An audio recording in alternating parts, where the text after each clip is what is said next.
The 1950s, a revolutionary time of change and reform all throughout Africa.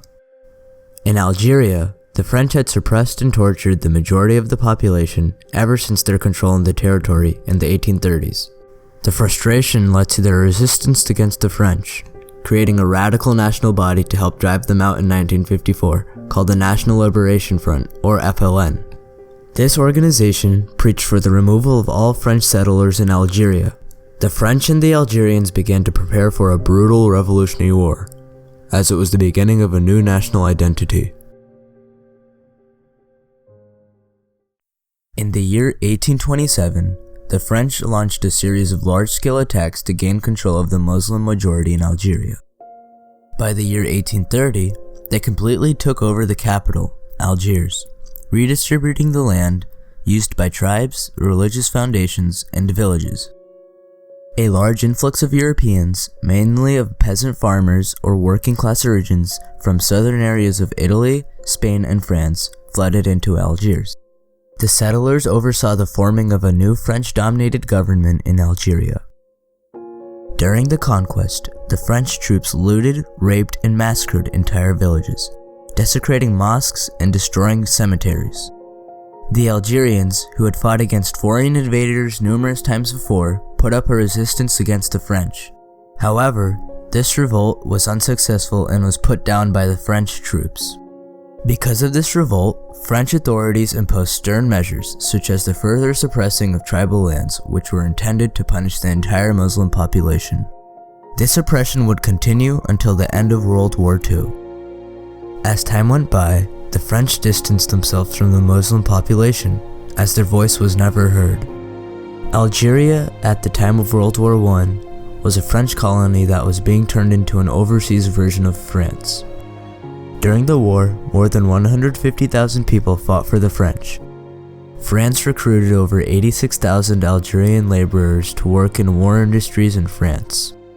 Many Algerians stayed in France after the war, perhaps as many as 70,000 men. Messali Hadj was a soldier that fought for the French during the war.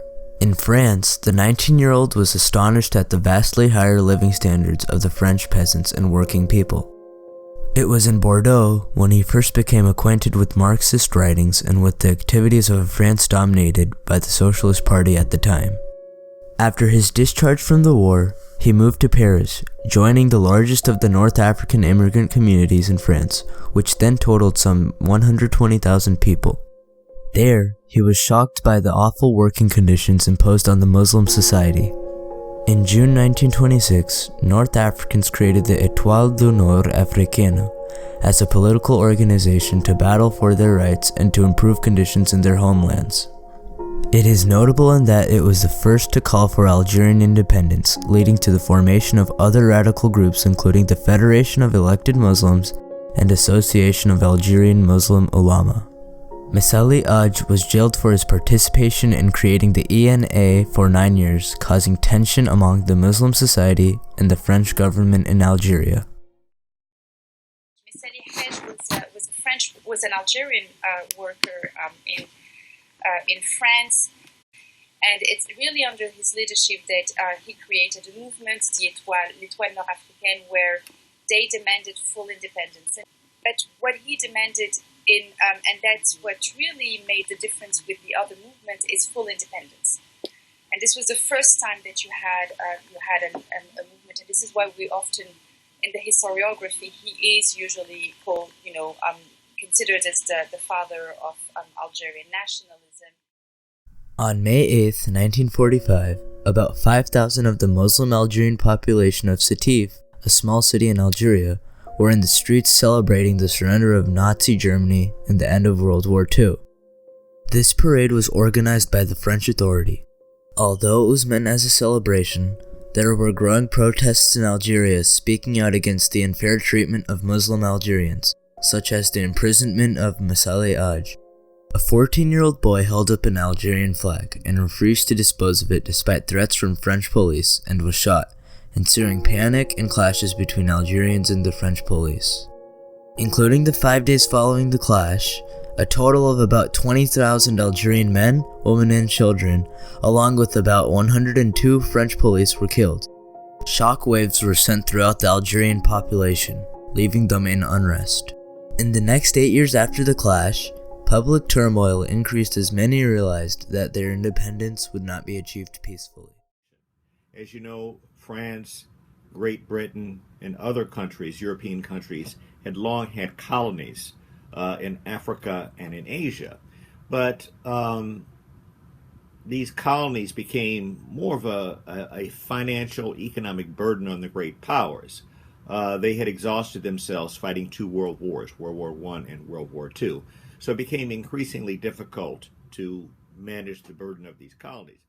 On November 1st, 1954, a group of former OS members formed their own radical organization called the FLN. The 6-man leadership of the FLN emerged with a declaration to the Algerian people, expressing their stance on the independence movement, proclaiming that their goal was national independence, and that they would go at all costs, including violence.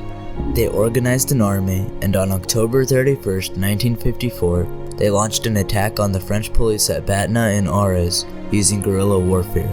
The French government declared a state of emergency and sent 250,000 troops, beginning the Algerian Revolution.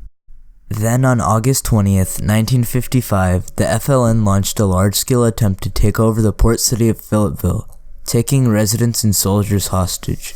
In response, the French military launched an attack on the FLN guerrillas, killing any at sight. A total of 12,000 guerrillas were killed in what was known as the Philippeville Massacre.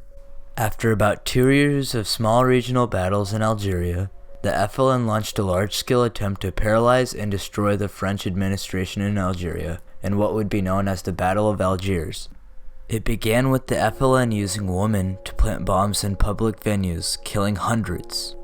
The brutality on both ends began to occur, with the French resorting to the use of waterboarding, hanging, electric shocking, burning, and execution of the Algerian people. They also bombed various cities and attacked many villages. The French military won the battle, but lost massive support from the world that was watching. In the spring of 1958, there was a change in leadership in France. Social unrest in France was at its peak. Unhappy war generals in Algeria launched a military coup d'etat, demanding a change in leadership and the appointment of retired general and World War II hero, Charles de Gaulle. De Gaulle came out of retirement, and on December 21st, 1958, he was elected president of the new republic. When elected, he claimed he would do anything to keep Algeria French, but as the war was reaching its end, he opened negotiations to put the war behind them and to unify the French people once again. Doing this would not be easy. De Gaulle had to overcome opposition from within his own country.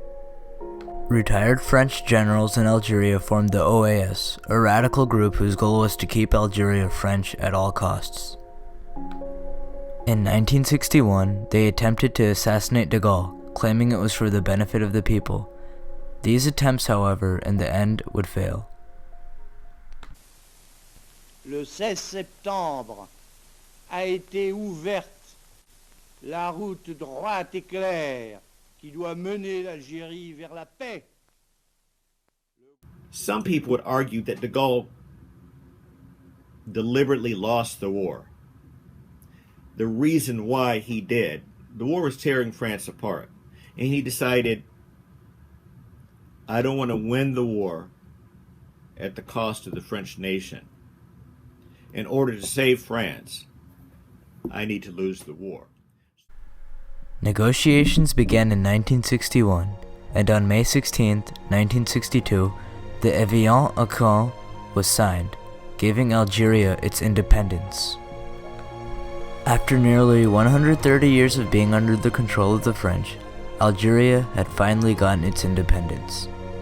They demanded rights and their own benefits and were ignored by the French, and by 1945, the Algerian natives were largely tired of being treated unfairly. As the Algerian rebels endured torture by the French military, it brought them together, determined to take a stand against the French forces.